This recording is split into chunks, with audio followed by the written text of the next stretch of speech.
3-4 दिन हो गया आप लोगों को वीडियोस नहीं मिले हैं, इसके लिए मैं क्षमा प्रार्थी हूँ, क्योंकि मेरी थोड़ी तबीयत ठीक नहीं थी। और आज से उम्मीद करते हैं कि आपको रेगुलर वीडियो जो है आपको मिलेंगे। हम लोग पढ़ रहे थे जीएस में संविधान के लगभग 30 वीडियोज़ आपको मिल चुके हैं, जो लगभग कंप्लीट कॉन्स्टिट्यूशन जो है वहाँ आपको मिल जाता है। थोड़े बहुत छोटे मोटे पॉइंट्स बचे हैं जिस पर हम चर्चा बाद में कर लेंगे। आज से हम एक नए टॉपिक पर अध्ययन शुरू करेंगे, वो टॉपिक होगी हमारी बायोलॉजी। तो जो बायोलॉजी है, बायोलॉजी से संबंधित एक वीडियो आपका पड़ा हुआ है, उस वीडियो को आप देख लीजिए, अध्ययन से संबंधित कि किसका क्या अध्ययन करता है। दूसरा, आज जो ये वीडियो है वो कोशिका से संबंधित है, सेल से संबंधित है। सेल से संबंधित जितने भी सवाल आते हैं, किसी भी परीक्षा में आते हैं, ऑब्जेक्टिव्स जितने भी बनते हैं, उतने सारे ऑब्जेक्टिव्स को कवर करने की हम कोशिश करेंगे और उसको समझने का भी प्रयास करेंगे आसान तरीके से कि कोशिका क्या है और कोशिका से संबंधित कौन कौन से क्वेश्चंस ऑब्जेक्टिव बन सकते हैं, उन सभी पर हम यहाँ चर्चा करेंगे। कोशिका जो है बहुत महत्वपूर्ण हो जाता है आपकी आने वाली परीक्षाओं के लिए, चाहे रेलवे की परीक्षा हो, चाहे एसएससी की परीक्षा हो, चाहे यूपी पीसीएस की कोई परीक्षा हो, या कह लीजिए आप लेखपाल आने वाली परीक्षा है, एसआई की परीक्षा है, यूपी टेट की परीक्षा है, सुपर टेट की परीक्षा है। इन सभी परीक्षाओं के लिए टॉपिक समान रूप से उपयोगी है। अगर हम कुछ मिनट इस पर दे लेंगे तो आगे आने वाली कोई भी परीक्षा होगी, इससे संबंधित क्वेश्चन हमारे गलत नहीं होंगे। तो चलिए स्टार्ट करते हैं आज की टॉपिक। पहले हम जानते हैं कि कोशिका, जैसा कि यहाँ लिखा हुआ है आप देख सकते हैं, कोशिका है क्या। तो जो कोशिका क्या है ये पहले हम जानते हैं। कोशिका, और कोशिका को इंग्लिश में हम कहते हैं सेल, CELL, सेल। अब देखिए कि हमारे आसपास दो तरह की चीज़ें पाई जाती हैं, एक को हम कहते हैं सजीव और एक को कहते हैं हम निर्जीव। तो जो निर्जीव हैं वो अनेक मटेरियल से बने होते हैं। जैसे आप ले लीजिए, एक छोटा सा एग्जाम्पल ले लीजिए कि हम लोगों का जो घर बना हुआ है वो कैसे बना है, किन चीज़ों से बना है। तो सामान्यतया जो है घर जब बनता है तो ईंटों से बनता है, एक एक ईंट जोड़ करके ही घर पूरा बनता है, बड़ा घर का निर्माण होता है। उसी तरह से जो सजीव हैं, उन सजीवों का निर्माण जो है कोशिका रूपी ईंटों से होता है। यानी कि जो सजीव हैं उनका निर्माण जो होता है वो कोशिकाओं से होता है। कुछ सजीव ऐसे हैं जो एक ही कोशिका से बने होते हैं और कुछ सजीव ऐसे होते हैं जो मल्टी सेलुलर, जिनको कहा जाता है, अनेक कोशिकाओं से मिलकर बने होते हैं। जैसे हमारा शरीर ही है तो ये असंख्य कोशिकाओं से मिलकर के बना है। तो इस तरह से यहाँ जो कोशिकाएं हैं, बहुत सारी कोशिकाएं हैं, लेकिन एक ऐसा जीव है जैसे पैरामीशियम हो गया। अब पैरामीशियम एक ही कोशिका से बना हुआ है। तो कोशिका में जो एक ही कोशिका से बने होते हैं उनको हम एक कोशिकीय जीव कहते हैं, और जो एक से अधिक कोशिका से बने होते हैं उन्हें हम बहुकोशिकीय जीव या मल्टी सेलुलर कहते हैं। अब यहाँ हम देखेंगे तो कोशिका क्या है, ये बिल्कुल बेसिक यूनिट है, मौलिक इकाई है, सजीव की बिल्कुल मौलिक इकाई है। और इसमें रचनात्मक कहा जाता है, रचनात्मक या संरचनात्मक। तो रचनात्मक इकाई है, संरचनात्मक इकाई है, कार्यात्मक इकाई है। यानी जितने फंक्शंस बॉडी में होते हैं वो सारे फंक्शंस लास्ट में कोशिका में ही होते हैं। तो इस प्रकार से ये एक कार्यात्मक, संरचनात्मक और मौलिक इकाई है किसी सजीव की। दूसरी एक महत्वपूर्ण बात आप जान लीजिए, ये सूक्ष्मतम यूनिट है, यानी सबसे सूक्ष्म है, इससे छोटी कोई यूनिट नहीं होता है। यानी कोई भी जीवित पदार्थ है या जीवित कोई जीव है, कोई सजीव है, तो वो अनेक कोशिकाओं से बना है, चाहे वो पादप हो और चाहे वो जीव जंतु हो। तो कोशिका मुझे लगता है आपको समझ में आ गया होगा कि सूक्ष्मतम यूनिट है, सबसे छोटी स्मॉलेस्ट यूनिट है, कार्यात्मक, संरचनात्मक और मौलिक इकाई है, जिससे मिल करके एक सजीव का निर्माण होता है। जिस प्रकार कई ईंटें मिला करके घर का निर्माण करती हैं, वैसे ही कई कोशिकाएं मिला करके हमारे शरीर का या जीवों का निर्माण या पादपों का निर्माण करती हैं। अब यहाँ पर ये कोशिका की बात समझ में आ गई कि कोशिका क्या है। अब दूसरा क्वेश्चन यहाँ से एक बन जाता है कि कोशिका के अध्ययन को हम क्या कहते हैं। अलग अलग पार्ट्स हैं, आप जानते हैं, अलग अलग स्पेशलाइजेशन हो गया है तमाम चीज़ों में कि किसका अध्ययन क्या कहलाता है। जैसे अब कोशिका का अध्ययन अगर किया जाएगा तो उसको हम क्या कहेंगे, तो उसको हम कहेंगे साइटोलॉजी। तो एक जीके का एक सवाल है छोटा सा कि कोशिका के अध्ययन को क्या कहते हैं, कोशिका के अध्ययन को हम कहते हैं साइटोलॉजी। तो ये आपका यहाँ याद रखने वाला विषय है, आप इसको याद रखेंगे। अब देखिए कोशिका हमें पढ़ना कैसे है, इसके लिए कुछ पॉइंट्स हमने यहाँ नोट कर लिए हैं। सारी बातें नोट नहीं किए हैं, उसका कारण है कि इकट्ठा जब नोट कर लिया जाता है तो हमारा दिमाग काम कम करता है। जब आप इस वीडियो को देखें तो आप अपना भी दिमाग चलाएं, तमाम चीज़ें आगे जो है सोचने का प्रयास करें कि क्या होगा। अब चलिए इसके बाद जो हम दूसरी टॉपिक जो स्टार्ट करते हैं वो है कोशिका से संबंधित सामान्य जानकारी। अब सामान्य जानकारी क्या है, सामान्य जानकारी में 3 जो है जीव वैज्ञानिकों का नाम आता है यहाँ, जिन्होंने कोशिका की खोज की। तो जो कोशिका की खोज करने का श्रेय जाता है वो श्रेय जाता है एक वैज्ञानिक हैं जिनको कहा जाता है रॉबर्ट हुक।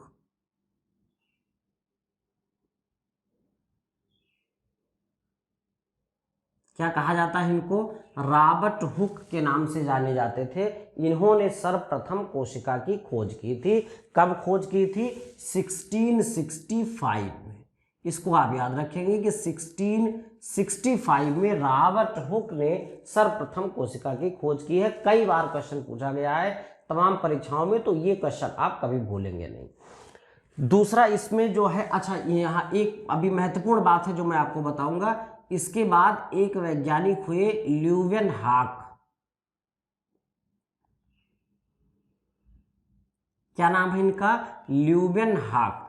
अब ये जो ल्यूवेनहॉक हुई वो ठीक 9 वर्ष बाद, कितने वर्ष के बाद, ठीक 9 वर्ष के बाद, यानी 1674 में, 1674 में इन्होंने कोशिका के बारे में थोड़ा और अध्ययन किया। अब इनमें और इनमें अंतर क्या था कि जो रॉबर्ट हुक ने जो कोशिका देखी थी वो कोशिका थी निर्जीव। एक लकड़ी की स्लाइड थी, उसमें निर्जीव कोशिका इन्होंने देखा था। और ल्यूवेनहॉक ने क्या किया, इन्होंने सजीव कोशिका देखा।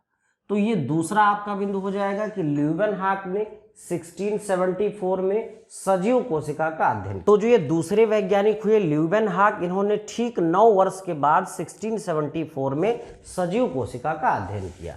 अब इसके बाद जब कोशिका का अध्ययन हो गया तो इसके बाद एक बड़ा महत्वपूर्ण नाम आता है स्लाइडन एवं स्वान का। देखिए 2 लोग थे, स्लाइडन एवं स्वान, ये जीव वैज्ञानिक थे। इन्होंने क्या किया कि इन्होंने इसके बारे में और अध्ययन किया और इनका जो सिद्धांत इन्होंने दिया उसको हम कहते हैं सेल थियरी, सेल थियरी। और इसी को हम कहते हैं कोशावाद का सिद्धांत या कोशावाद। तो आप सारी चीज़ें यहाँ लिखना संभव नहीं है, इसलिए तमाम चीज़ें जो हैं आप उसको याद, जब मैं बोलूँ तो आप उसको नोट डाउन कर लिया करें। तो 1838-39 में इन्होंने सेल थियरी प्रस्तुत की। कई बार ये क्वेश्चन पूछा गया है।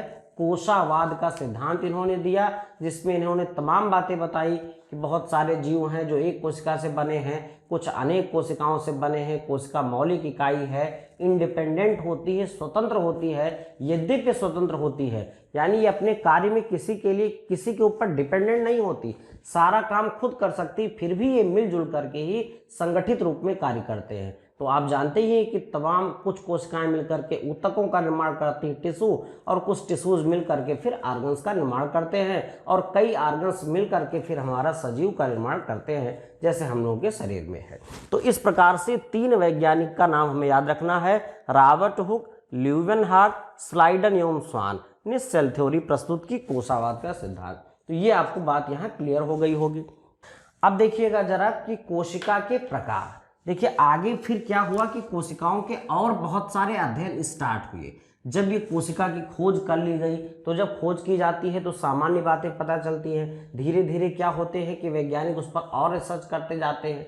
तो इस प्रकार से कोशिका के प्रकार के बारे में चर्चा हुई। तो 2 प्रकार की कोशिकाएं बताई गई। देखिए आप समझिए, पहले जैसे हम लोग का सेलफोन है, तो पहले का जो सेलफोन था वो बड़ा होता था, उतनी टेक्नोलॉजी नहीं थी। लेकिन अब जो सेलफोन आ रहे हैं बहुत छोटे आ रहे हैं, बहुत सारी टेक्नोलॉजी उसमें आ रही हैं, यानी तमाम चीज़ें उसमें चेंजेस आ जाते हैं। तो इसी प्रकार से कोशिका को 2 जो है बड़े वर्गों में बांटा जाता है। एक को हम कहते हैं प्रो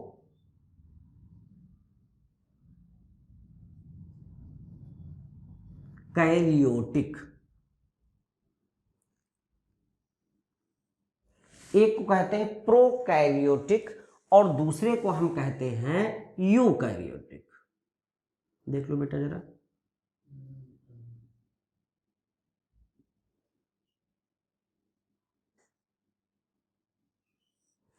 तो एक कोशिका हो गई प्रोकैरियोटिक और एक हो गई यूकैरियोटिक। अब इसमें अंतर क्या है, जहां पे लिखा है प्रो, प्रो का मतलब होता है पहले का, तो शुरुआती ये चूंकि एक कोशिका थी इसलिए ये शुरुआत की कोशिका है, इसलिए इसमें जो ऑर्गेनेल्स हैं वो उतने डेवलप्ड नहीं थे। यानी इसमें जो मेन जो कहा जाए केंद्रक जो न्यूक्लियस होता है कोशिका में, उस न्यूक्लियस की जो उपस्थिति थी वो न्यूक्लियस की उपस्थिति यहाँ केंद्रक की नहीं थी। केंद्रक कला जो मेम्ब्रेन होता है, न्यूक्लियर मेम्ब्रेन, वो मेम्ब्रेन भी नहीं था। तो जो केंद्रक के पदार्थ थे वो उसी कोशिका द्रव में घुले थे। तो कुल मिलाकर के जानिए कि प्रोकैरियोटिक जो कोशिका थी वो अल्प विकसित थी, वो पूर्णतया विकसित नहीं थी, और यूकैरियोटिक जो कोशिका है वो पूर्णतया विकसित कोशिका है। इसके सारे कोशांग जितने भी अंग हैं वो पूर्ण विकसित हैं और इसमें पूर्ण विकसित केंद्रक पाया जाता है और इसमें पूर्ण विकसित केंद्रक नहीं पाया जाता है। तो प्रोकैरियोटिक कोशिका में ये पूर्ण विकसित नहीं होती है, अल्प विकसित होती है, और यूकैरियोटिक जो कोशिका है वो पूर्ण विकसित होती है। तो विकास के आधार पर ये दो प्रकार की कोशिकाएं हो गई, एक प्रोकैरियोटिक और एक यूकैरियोटिक। अब देखिएगा जरा, प्रोकैरियोटिक कोशिकाएं किन में पाई जाती हैं, तो ये कुछ जीवाणुओं में पाई जाती है, ये कुछ जीवाणु में पाई जाती है, कुछ विषाणु में पाई जाती है, और एल्गी नीला हरा शैवाल, नीला हरा शैवाल इसमें पाई जाती है।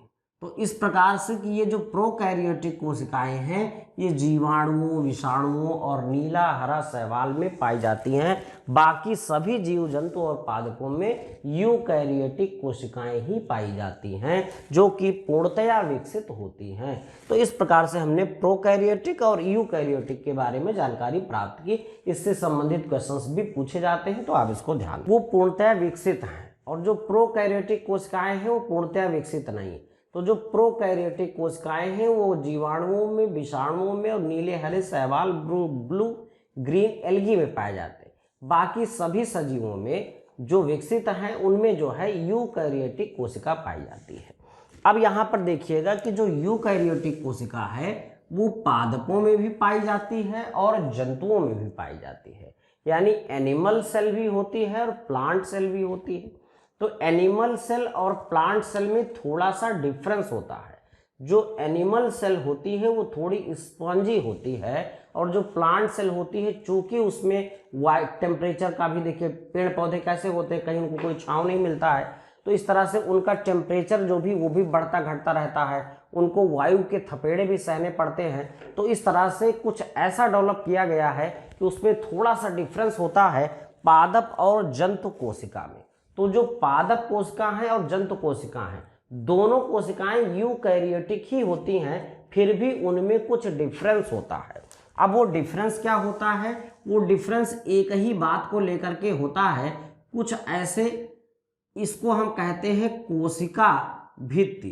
खैर हम आगे ये भी पढ़ेंगे, लेकिन ये जान लीजिए कोशिका भित्ति। तो कोशिका भित्ति जिसको हम सेल वॉल कहते हैं, ये केवल पादप कोशिकाओं में पाई जाती है। किसमें मिलते हैं, पादप कोशिकाओं में। ये थोड़ा हार्ड होती हैं, ये थोड़ा कठोर होती हैं, और ये किससे बनी होती हैं, इसको आप याद रखेंगे, सेलुलोज की बनी होती है। तो जो पादप कोशिका है, पादप कोशिका की जो सबसे बाहरी परत होती है वो कोशिका भित्ति कहलाती है, सेल वॉल कहलाती है, जो मुख्यतया सेलुलोज की बनी होती है। कुछ कवकों में और ईस्ट में ये काइटिन की भी बनी होती है, लेकिन वो ज़्यादा आपसे नहीं पूछा जाता है। तो सेलुलोज की बनी होती है इसलिए हार्ड होती है पादप कोशिका, और इस यही अंतर करता है पादप और जंतु कोशिका में। तो जो पादप कोशिका है उसका सबसे बाहरी आवरण सेल वॉल होता है, जबकि जंतु कोशिका में सेल वॉल नहीं पाई जाती। सेल वॉल जो बाहरी परत है वो नहीं पाई जाती, सेल मेम्ब्रेन पाई जाती है। तो इस तरह से कोशिका भित्ति केवल पादप कोशिका का गुण है, ना कि जंतु कोशिका का। तो आपसे सवाल कई बार पूछा जाता है कि पादप कोशिका की सबसे बाहरी परत या सबसे बाहरी आवरण क्या कहलाता है? कोशिका भित्ति या सेल वॉल कहलाता है। अब जाहिर सी बात है कि ये पादप कोशिका का है, तो जंतु कोशिका का सबसे बाहरी आवरण जो होगा वो कोशिका भित्ति नहीं होगी, सेल वॉल नहीं होगा, सेल मेम्ब्रेन होगा, जिसके बारे में नीचे हम चर्चा भी करेंगे। अब देखिएगा, ये आपको बात समझ में आ गई। अब देखते हैं कि जो प्रमुख कोशांग हैं उनके बारे में जानकारी प्राप्त करते हैं। देखिए, जो हमारी कोशिका होती है, अगर हम इसको जनरल स्ट्रक्चर एक बनाएं तो जनरल स्ट्रक्चर जो हमारी कोशिका होती है उसमें यहाँ यूकैरियोटिक चूंकि हम बना रहे हैं तो बीच में ये केंद्रक होता है, और केंद्रक के बाहर जो आपके तमाम यहाँ पर एक जेली नामक एक संरचना होती है जिसको हम कोशाद्रव्य बोलते हैं। इसी में तमाम ऑर्गेनेल्स हैं जो तरह तरह के इसमें पाए जाते हैं, उन्हीं को हम कहते हैं कोशांग, जो यूकैरियोटिक कोशिका में विभिन्न कार्यों को संपादित करते हैं। तो इस तरह से इसमें माइटोकॉन्ड्रिया भी होता है, राइबोसोम भी होता है, गाल्जिकाय भी होता है, लाइसोसोम भी होता है। इसी में आपका केंद्रक होता है, केंद्रक के अंदर भी कुछ संरचनाएं होती हैं, ये सब पूर्ण विकसित होते हैं। तो इस तरह से अब हम इनके एक एक के बारे में अध्ययन करते हैं, ये कौन कौन से कोशांग हैं और उनसे संबंधित जो ऑब्जेक्टिव क्वेश्चंस हैं वो कौन कौन से क्वेश्चंस आपसे पूछे जाते हैं। तो चलिए अब हम देखते हैं कि ऑर्गेनेल्स कैसे मिलेंगे हमें। तो जो पहला हमने लिखा है वो है कोशिका भित्ति। कोशिका भित्ति के बारे में मैं आपको ऊपर ही बता चुका हूँ, ये सेल वॉल होती है, सेल वॉल, इसको हम इंग्लिश में बोलते हैं सेल वॉल। वॉल दीवार वैसे भी जानते हैं कि दीवार इसीलिए लगाई जाती है कि बाहर से कोई ना आ पाए, इसलिए सेल वॉल थोड़ी कठोर होती है, और ये केवल किस कोशिका में पाई जाती है? पादप कोशिका में पाई जाती है। इसीलिए देखिए हमने इसको रेड से मार्क किया है, एक बॉक्स में किया है। इस बॉक्स में करने का मतलब है कि ये केवल पादप कोशिका में पाई जाएगी, और किसकी बनी होती है? सेलुलोज की बनी होती है, जो किसी भी मैटर को ना बाहर आने देती है और ना बाहर से अंदर जाने देती है। तो ये कोशिका भित्ति प्लांट सेल की विशेषता है, सबसे बाहरी परत होती है, इसको आप जाने रहिएगा। अब दूसरा हम देखते हैं, इसको हमने लिखा है कोशिका झिल्ली। झिल्ली, कोशिका झिल्ली क्या होती है कि सबसे बाहरी परत होती है जंतु कोशिका की। इसको समझिएगा, जो जंतु कोशिका है यानी जो एनिमल सेल है उसकी सबसे बाहरी परत, चूंकि वहां कोशिका भित्ति नहीं पाई जाती इसीलिए कोशिका झिल्ली पाई जाती है। कोशिका झिल्ली को इंग्लिश में हम कहते हैं सेल मेम्ब्रेन। इसको जरा याद रखिएगा, क्योंकि बायोलॉजिकल जो वर्ड्स होते हैं वो हिंदी में कठिन होते हैं और कई होते हैं, तो सेल मेम्ब्रेन याद रखिएगा। और यहीं पर नोट कर लीजिए कि इसी सेल मेम्ब्रेन को हम प्लाज्मा मेम्ब्रेन भी कहते हैं। तो सेल मेम्ब्रेन चाहे कहा जाए, चाहे इसको हम कह दें प्लाज्मा मेम्ब्रेन, तो आप साथ साथ नोट भी करते रहें, प्लाज्मा मेम्ब्रेन भी इसे हम कहते हैं कोशिका झिल्ली। अब ये होती कैसी है? ये अर्धपारगम्य होती है। अर्धपारगम्य, एक बात यहाँ और भी जानना हमें कि ये होती है अर्धपारगम्य। अर्धपारगम्य का मतलब सेमी परमिएबल मेम्ब्रेन। तो अर्धपारगम्य का मतलब है कि कुछ लिक्विड इससे बाहर भी जा सकता है और कुछ अंदर भी आ सकता है, बट वो सेलेक्टिव होगा। ये निर्धारित करेगा कोशिका झिल्ली कि कौन सा बाहर जा सकता है और कौन सा अंदर जा सकता है। इसमें बीच बीच में थोड़े थोड़े छिद्र भी होते हैं, उन्हीं से होकर के कुछ चीज़ें सेल के अंदर भी जाती हैं और कुछ चीज़ें सेल से बाहर भी आती हैं। तो जो कोशिका झिल्ली होती है वो अर्धपारगम्य होती है। इसी को हम प्लाज्मा मेम्ब्रेन कहते हैं, इसी को सेल मेम्ब्रेन कहते हैं, और ये जंतु कोशिका की आउटर मोस्ट लेयर होती है, यानी सबसे बाहरी परत होती है। तो यहाँ एक सवाल आपका ये बनता है कि जंतु कोशिका की सबसे बाहरी परत कौन सी है? तो आपका उत्तर होगा कोशिका झिल्ली या सेल मेम्ब्रेन या प्लाज्मा मेम्ब्रेन जो कि अर्ध पारगम्य होती है। तो इस तरह से ये बात आपको समझ में आ गई होगी। अब देखिएगा जरा, अगला जो हम लोगों का टॉपिक है वो है जीव द्रव्य। अब जीव द्रव्य क्या है इसको जरा समझते हैं। चूंकि हम जानते हैं कि कोशिका में जो कोशिका झिल्ली है, इस कोशिका झिल्ली का काम क्या होता है, तो कोशिका झिल्ली का काम होता है इस कोशिका को आकार प्रदान करना। ये आकार देती है और या कह लीजिए कि आउटर और इनर में उसको डिवाइड कर देती है, कोशिका के अंदर और कोशिका के बाहर। तो कोशिका झिल्ली के जो अंदर का जो कंटेंट है, जो एक जेली नुमा द्रव होता है, उसी को हम कहते हैं जीव द्रव्य। अब जीव द्रव्य को आप अंग्रेजी में भी जरूर जानिएगा, इसको हम कहते हैं प्रोटोप्लाज्म। प्रोटोप्लाज्म। तो जीव द्रव्य जो है वो प्रोटोप्लाज्म होता है। ध्यान समझिएगा, जीव द्रव्य की मैं बात कर रहा हूं। इस जीव द्रव्य में क्या होता है कि दो चीजें होती हैं। एक को हम कहते हैं कोशिका द्रव्य और दूसरे को हम कहते हैं केंद्रक द्रव्य। केंद्रक द्रव्य। तो कोशिका द्रव्य और केंद्रक द्रव्य, इन दोनों के समूह को ही हम क्या कहते हैं, जीव द्रव्य। तो जीव द्रव्य दोनों प्रकार के द्रव्यों को सामूहिक रूप से हम कहते हैं। कोशिका द्रव्य को हम साइटोप्लाज्म कह देते हैं और जो केंद्रक द्रव्य होता है उसको न्यूक्लियोप्लाज्म कह देते हैं। ये क्या होता है, जेली नमक एक लिक्विड होता है जिसमें अनेक जो कोशांग होते हैं वो घुले रहते हैं या कहिए उसमें मूव करते रहते हैं। तो इस प्रकार से जो जीव द्रव्य है उसको हम इंग्लिश में प्रोटोप्लाज्म कहते हैं और ये कोशिका द्रव्य यानी साइटोप्लाज्म। देखिए सारी बातें यहाँ नोट करना संभव नहीं है, इसलिए आप जरूर अपनी कॉपी में नोट करते रहें।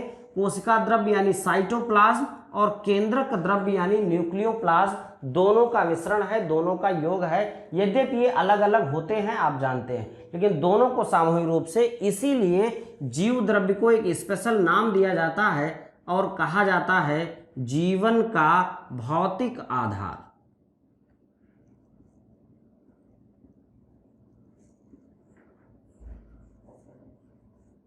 तो यही जो जीव द्रव्य है यही क्या है, जीवन का भौतिक आधार है।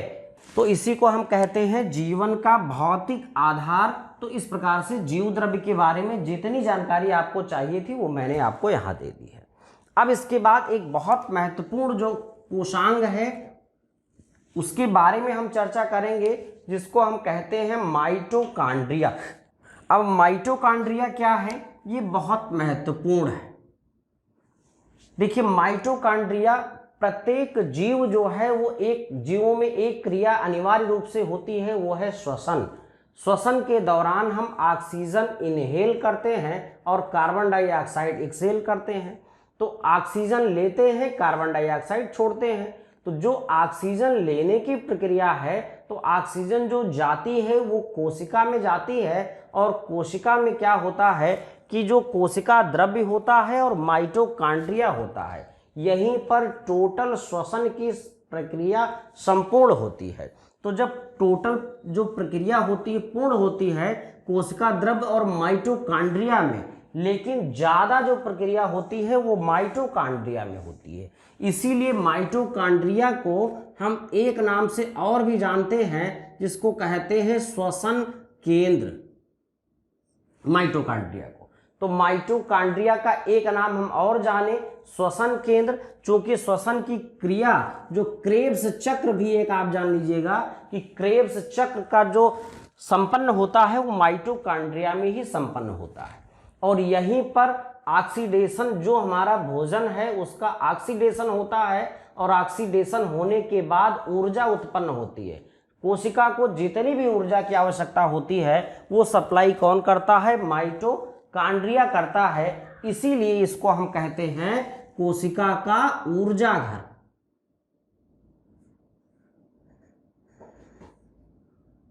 कोशिका का ऊर्जा घर या पावर हाउस इसको हम कह देते हैं।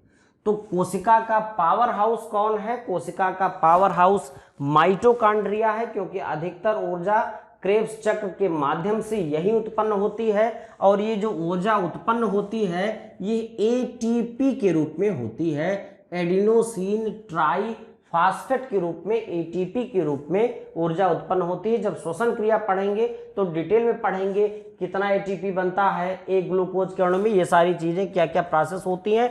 अभी इतना जानते हैं कि माइटोकॉन्ड्रिया, जिसको हम श्वसन केंद्र भी कह सकते हैं, ये कोशिका का पावर हाउस कहलाता है क्योंकि यहीं पर ऊर्जा का जो है, तो इसी को जो हम क्या कहते हैं, कोशिका का ऊर्जा घर, क्योंकि ऊर्जा जो है जितनी भी काम होती है ये सब माइटोकॉन्ड्रिया प्रदान करता है और एटीपी के रूप में ऊर्जा यहाँ प्राप्त होती है। तो ये माइटोकॉन्ड्रिया से संबंधित विशेष बात हो गई। अब देखिएगा राइबोसोम। राइबोसोम जो अगला कोशांग है इसके बारे में क्या जानेंगे हम। देखिए राइबोसोम से कई बार सवाल आता है कि इसका कार्य क्या है इस राइबोसोम का। तो राइबोसोम का कार्य समझ लीजिए, इसका काम होता है प्रोटीन सप्लाई करना। तो कोशिका में जो भी काम होगा प्रोटीन का, वो प्रोटीन संश्लेषण का कार्य जो करेगा वो दायित्व दिया गया है राइबोसोम को। तो राइबोसोम को, इसीलिए राइबोसोम का जो कार्य है वो प्रोटीन संश्लेषण करना है। और दूसरा जो इसके बारे में एक जानने वाली बात है, इसी को हम कोशिका की प्रोटीन फैक्ट्री कहते हैं। तो प्रोटीन फैक्ट्री जो है किसे कहा जाता है, तो आप ये जान लेंगे कि प्रोटीन फैक्ट्री कहते हैं किसको, राइबोसोम को। तो राइबोसोम से संबंधित जो है ये दो महत्वपूर्ण तथ्य, और एक महत्वपूर्ण तथ्य और भी जान लीजिएगा कि राइबोसोम के ऊपर कोई मेम्ब्रेन नहीं होती है। तो यहाँ पर नो मेम्ब्रेन होता है, यानी राइबोसोम के ऊपर कोई मेम्ब्रेन नहीं होती है, ये भी आप यहाँ याद रखिएगा। अगला देखिए, अगला जो कोशांग हमारा है उसे हम कहते हैं लाइसोसोम। तो लाइसोसोम क्या है, इसमें मेम्ब्रेन होता है। देखिए लाइसोसोम एक मेम्ब्रेन युक्त स्ट्रक्चर है, इसमें मेम्ब्रेन होता है और इसके अंदर तमाम प्रकार के एंजाइम होते हैं, कई प्रकार के एंजाइम पाए जाते हैं। तो लाइसोसोम कुछ नहीं है, बस ये कह लीजिए तमाम प्रकार के एंजाइम का एक समूह होता है जो एक मेम्ब्रेन से घिरा रहता है। अब जब भी कोई बाहरी तत्व जो अनवांटेड है कोशिका में प्रवेश करता है, सेल में प्रवेश करता है, तो लाइसोसोम उसको मारने के लिए क्या करता है, एंजाइम निकालता है। यानी कोशिका में अगर कोई ऐसा बाहरी चीज जो अनवांटेड है प्रवेश करेगा तो इसके एंजाइम निकलेंगे और उसको नष्ट कर देंगे। और कभी कभी क्या होता है कि उसको नष्ट करने के चक्कर में पूरा का पूरा कोशिका यानी कोशिका को ही ये नष्ट कर देता है। तो कोशिका को ही नष्ट कर देने के कारण ही इसको हम कहते हैं आत्मघाती थैली। क्या कह देते हैं, आत्मघाती थैली, सुसाइडल बैग इसको हम बोलते हैं। कई बार परीक्षाओं में पूछा गया है कि आत्मघाती थैली कोशिका की किसको कहा जाता है, तो वो कहा जाता है लाइसोसोम को, suicidal bag of the cell.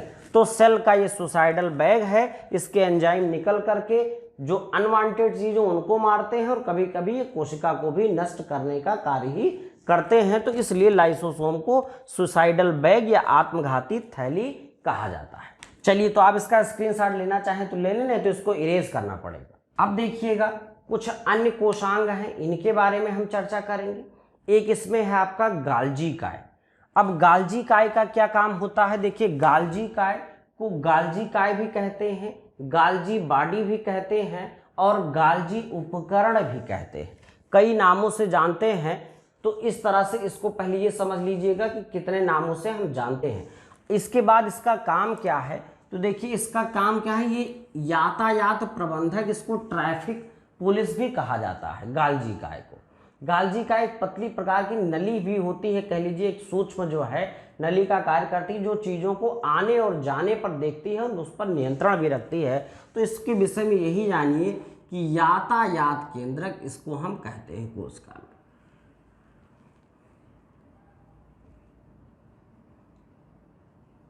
और इसी को हम ट्रैफिक पुलिस के नाम से भी जानते हैं, traffic police of the cell. तो सेल का ट्रैफिक पुलिस भी इसे हम कहते हैं। तो ये भी आप याद रखेंगे कि इसको हम कहते हैं ट्रैफिक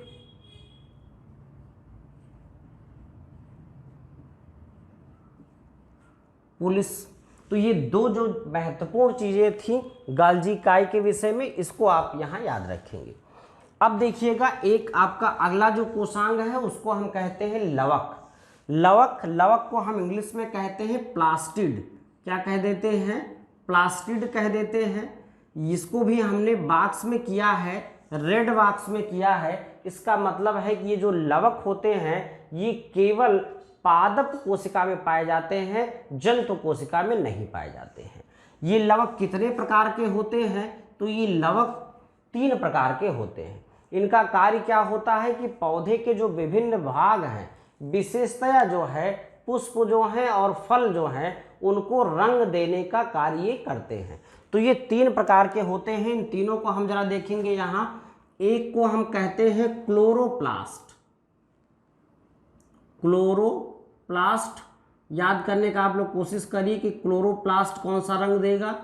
एक को कहते हैं क्लोरोप्लास्ट, दूसरे को कहते हैं क्रोमोप्लास्ट,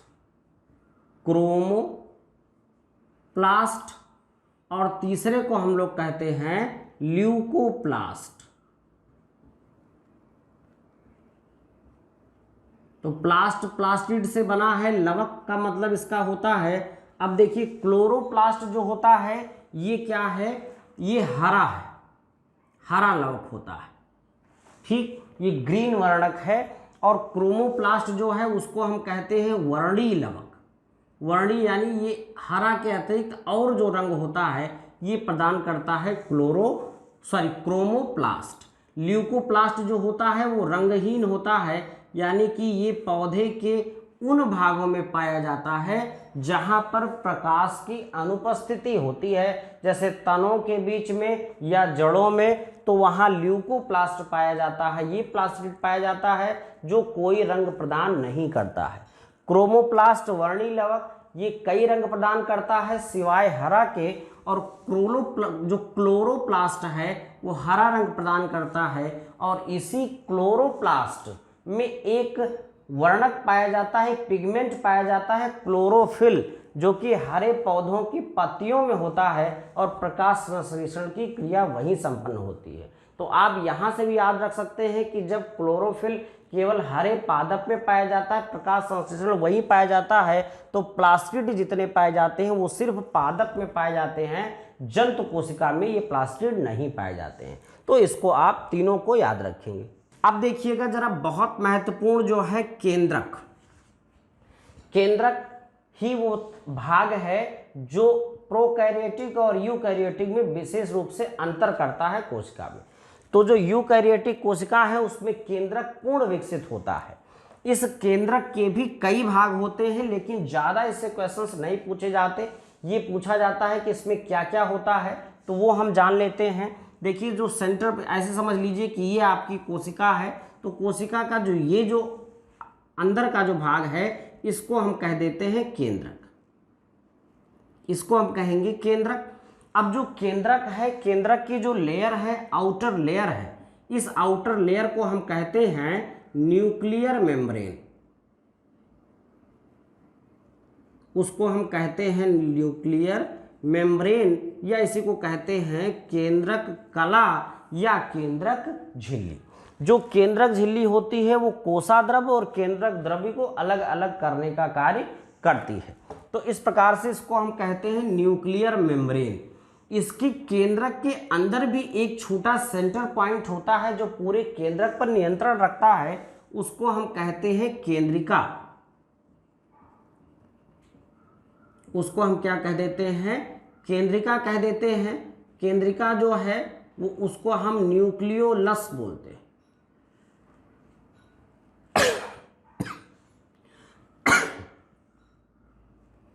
न्यूक्लियोलस, तो केंद्रिका जो है अंदर होता है, और इसमें 2-3 चीजें और भी पाई जाती हैं। जैसे इसी में आपका क्या पाया जाता है?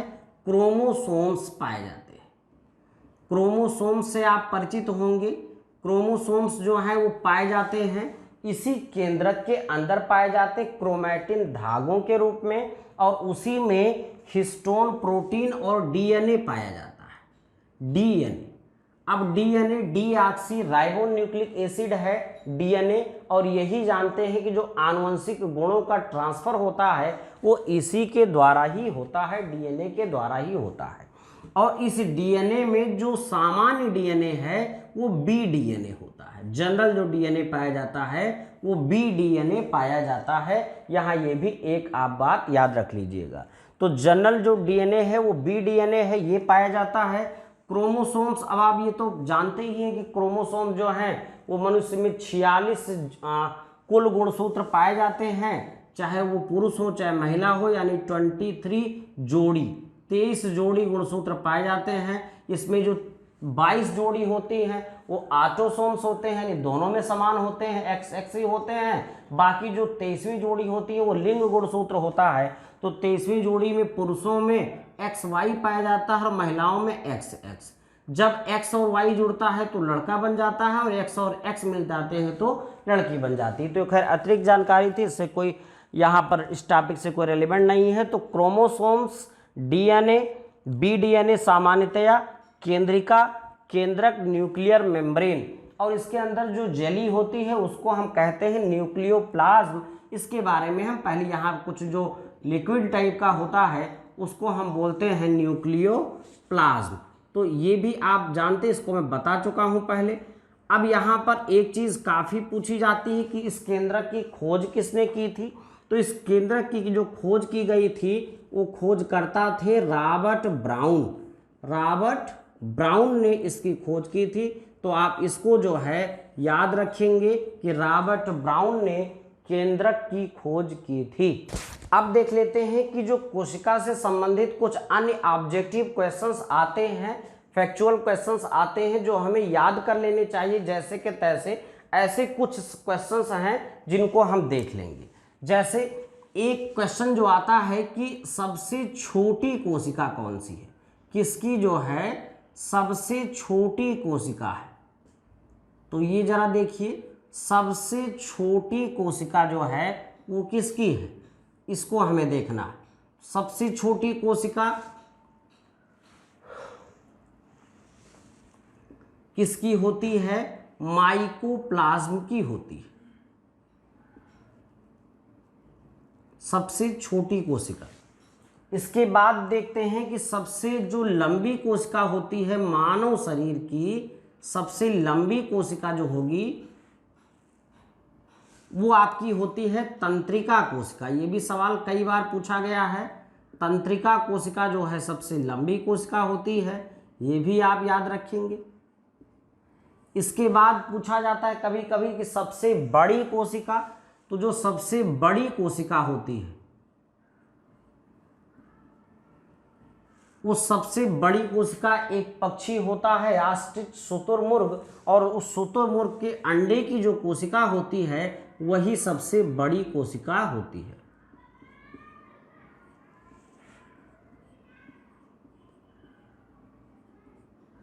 इसके अतिरिक्त जो है एक यहाँ महत्वपूर्ण बात और याद करिए कि एक बार पूछा जाता है, कभी पूछा गया था कि डीएनए जो होता है वो केंद्रक के अलावा और कहाँ उपस्थित होता है।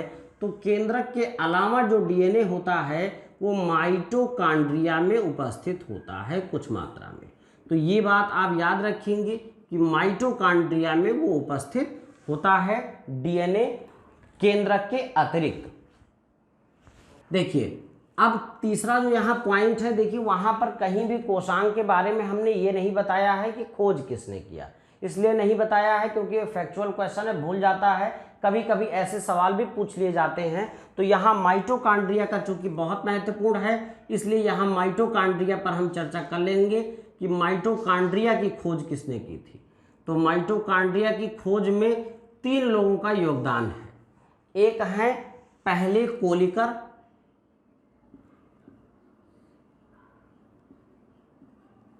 दूसरे पर है अल्टमान,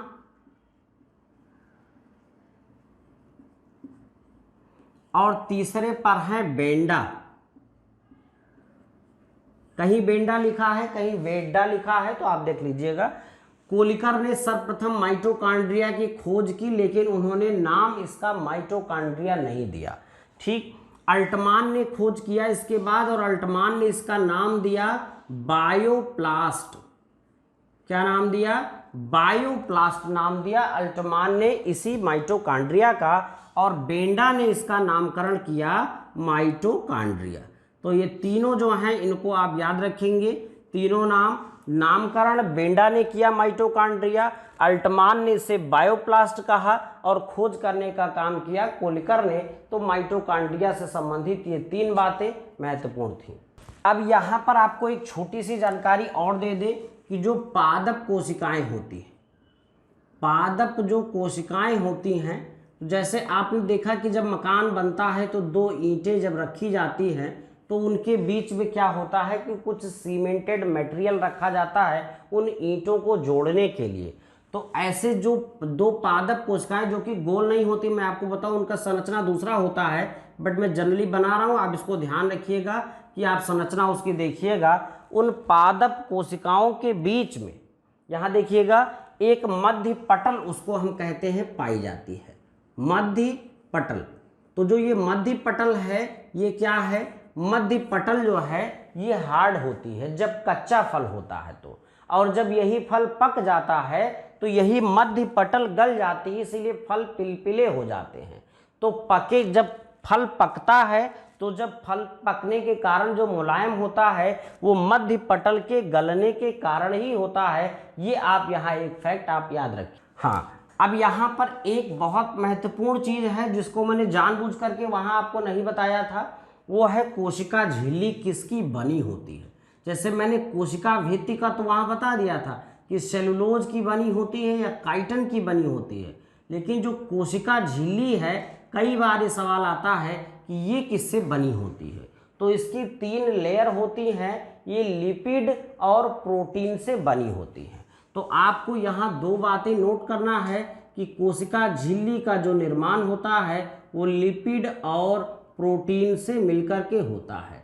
देखिए तीन लेयर इसकी होती हैं, ऊपर का दोनों प्रोटीन होता है और बीच की लेयर जो होती है वो लिपिड होता है। तो इसको आपको याद रख लेना है कि कोशिका झिल्ली जो है वो लिपिड और प्रोटीन से मिलकर बनी होती हैं। तो इस प्रकार से कोशिका से संबंधित जितने भी ऑब्जेक्टिव क्वेश्चंस आते हैं उन पर हम लोगों ने चर्चा किया है, और ये वीडियो आपके आने वाली परीक्षा के लिए बहुत महत्वपूर्ण साबित होगा। इसे आप 2-3 बार देख लें। एक आप जैसे बॉक्स टाइप का, या कह लीजिए कि आप टेबल टाइप की बना करके और ढंग से अध्ययन कर लें। कुछ जो आपके कोशांग है उनकी खोज के बारे में हमने नहीं बताया है, क्योंकि थोड़ा सा आप सर्च करेंगे तो ज़्यादा ठीक है। आपके लिए एक क्वेश्चन भी यहाँ है कि किस कोशिकांग का खोज किया था डी डबे ने। डी डबे कहीं लिखा होता है, कहीं डी डुबे लिखा होता है। तो इसको आप बताइएगा कमेंट बॉक्स में, और वीडियो अगर आपको अच्छा लगता है तो लाइक कर दीजिए, शेयर कर दीजिए और चैनल को सब्सक्राइब कर लीजिए। Thank you so much.